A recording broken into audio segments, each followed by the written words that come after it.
இவங்க தான் நந்தினி மேடம். இங்க டாக்டரா ஒர்க் பண்ணிட்டு இருக்காங்க. உங்கள மாதிரியே ரொம்ப நல்லவங்க. வினோத் அடிச்சு விடுறாரு, அதெல்லாம் நம்பாதீங்க. டாக்டர் உண்மையை தானே சொல்றோம். சரி, உங்க தம்பியை பார்க்க வந்தீங்களா? ஐயோ டாக்டர், நீங்க வேற என்னை எல்லாம் பார்க்க வர அளவுக்கு நான்லாம் ஒரு ஆளா? அக்கா அவங்களோட வீட்டுக்காரரை பார்க்க வந்திருக்காங்க. ஓஹோ. அது வந்து அரை நாள் கூட மச்சான பார்க்காம அவங்களால இருக்க முடியாது. அவ்வளவு லவ்ஸ் ரெண்டு பேருக்கும். பரவாயில்லையே, இப்படி ஒரு வைஃப் கிடைக்க அவர் கொடுத்து வச்சிருக்கணும். என்ன லவ் மேரேஜா? டாக்டர் அவன் கிடக்குறான். முத நாள் வேலைக்கு வந்திருக்காருல, புது இடம், அதான் லஞ்ச் கொடுத்துட்டு பாத்துட்டு போலான்னு வந்தேன். நம்பிட்டேன். டாக்டர் நீங்களுமா? ஐயோ, சும்மாதான் சொன்னேன்.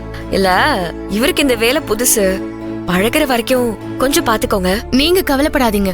உங்க ஹஸ்பண்ட் வந்த முதல் நாளே அவரோட டீமை கரெக்டா வழி நடத்துறாரு. You don't worry. அவரை நாங்க